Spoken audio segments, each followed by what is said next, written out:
So the Iowa caucus was a complete debacle. Now in this video, I'm going to go over some of the reasoning for that, namely the app that's at fault here for most of the issues. But just to update you on where we are currently at here, still only 71% of the precincts have reported in, so we don't have a full total yet. And right now, Sanders is leading in the popular vote, so he leads in both the first vote and the realignment. Buttigieg, though, is leading in delegates, so the way that counties are the way the delegates are weighted depending on the county. For whatever reason, the math works out that Buttigieg is still leading in delegates, even though Sanders is leading in the popular vote. That said, a lot of the vote that has not come in yet are from precincts where Sanders performed very well. So this from Megan Day. If I wanted to bury the news from Iowa, I would simply release the results as slowly as possible, periodically providing arbitrary snapshots for people to fight over, running out the clock until everyone moves on to discussing what happened at the State of the Union. Yeah. Now, obviously, we don't know the reasoning behind any of this. It could simply be because the larger counties are the ones that are taking longer to count. So these are many of the counties, many of the precincts that Sanders did well in. So that could be the reasoning. The Iowa Democratic Party and the Democratic Party in general is incredibly incompetent. So I have a hard time believing that any of this was planned the way it's happening. But with that said, they have to realize the way they are releasing these results by weighting certain counties during the release that they are benefiting one candidate over other candidates. In this case, Buttigieg. But I'll get more to a bit of that later. I just want to give you, look, apart from this debacle, all this crap going on, Sanders is actually in a great spot. Again, he is winning the popular vote here in Iowa. He has the most diverse support in Iowa. I'll have a separate video on that once we get the final results. He's also leading in New Hampshire by over 10 points right now, and he has the most grassroots support by far. You look at the recent New York Times map on this, showing you the individual donor support for each of the candidates. Sanders dominates. Sanders dominates every single state except for the home states of the other four candidates. So, it's not even close. If you want a movement to be able to defeat Donald Trump and transform the country for the benefit of the people, then you have to join the Sanders movement, because this is the movement with the energy. This is the movement that will bring out young people, independents, working class people in a general election. So you have to support Sanders here. But and also don't get demoralized by what is going on right now in Iowa. It is super easy to see all this and just be like, screw it, I'm going to go, play some video games or whatever. But what this should do to you is make you want to get more engaged. This is a fight that is absolutely winnable. And we are winning it right now. So to get demoralized now because of the way that the results are being counted would be stupid. Stay engaged in this fight. Phone bank, door knock, donate, whatever you can do. Talk to your friends and family, get them involved. Whatever you can do to continue this fight and grow it, make sure you do that. Now let's get to Iowa. So this really stems from the app that was used to collect the results. So first, this from Common Dreams. An anonymous Democratic source told CNN that the major delay in Iowa's reporting the caucus results, quote, seems to lie with a major coding error in the app that was discovered once data started flowing into the Iowa Democratic Party, and party officials began to see discrepancies in the three data streams as the results started coming. The Iowa Democratic Party told Democratic presidential campaigns during a call Tuesday that it would release approximately half of the results by 5 p.m. Eastern. So this is a bit of old news right now. We have 71% of the results right now. Troy Price, chair of the Iowa Democratic Party, acknowledged in a statement Tuesday that the app was central to the botched caucus process.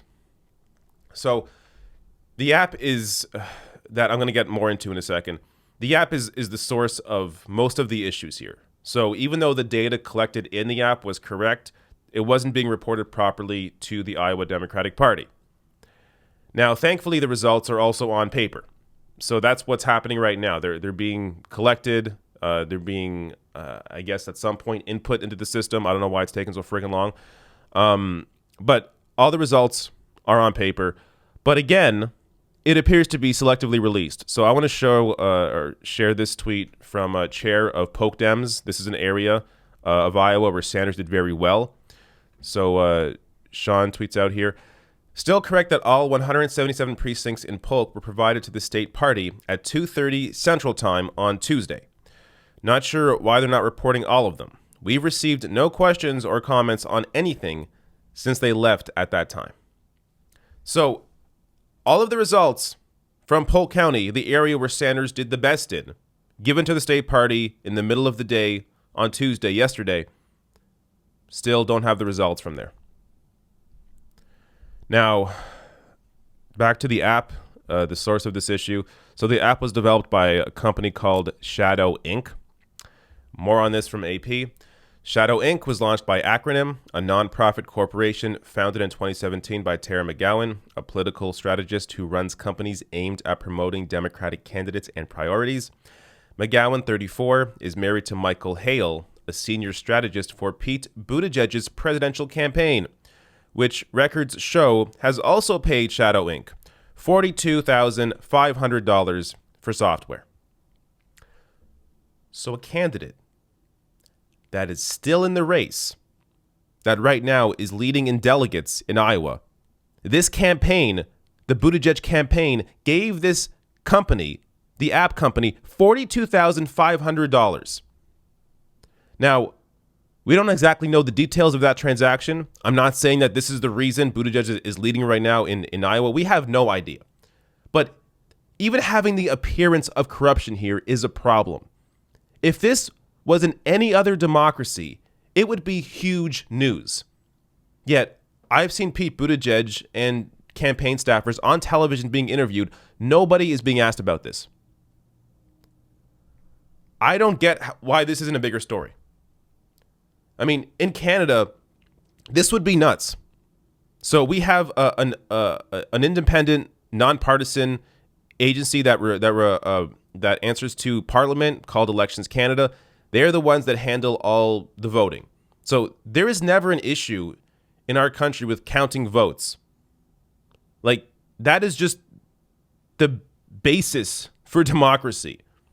Yet here you have these private companies that are all like this revolving door in these consultants where, you know, you work for Buttigieg, you work for Clinton, you work for this app company, you work for these Democratic, you know, consultant agencies that help these different campaigns. Like, this is all nuts. The fact that there is any money exchanging here between a campaign and the election app that is counting the votes is crazy. Now, I want to show you, Sam Cedar had a great take on this, on the failure of your institutions when he was on MSNBC the night of the Iowa caucus. But the other meta story has to do with this app. And I think to a certain extent, you know, part of what we're seeing, not just in the Democratic Party, across society, I mean, you've written about this years ago, is the failure of the institutions that we support and look to for just a basic level of competence to be corrupted. I mean, we're talking about a series of contracts. You know, we have organizations that are tied to the Democratic Party that have subsidiaries here and that are paying off people here, and they're failing. They're failing at literally the one job that they had, which is count the votes. Yeah. And I think this plays into the narrative of some of those candidates who are talking about corruption, who are talking about, in broad strokes, the problem of our society where merit. And frankly, this hurts Biden, too, because that is part of the story there. It's not corruption in the sense that it's illegal, but it's a question of, like, this meritocracy that we're being sold. Yes. Where's the evidence of it? Well, why don't the institutions have to play by those rules? Why is it just everyone else who doesn't have an inside track? Why do they have to play by those rules, but nobody else?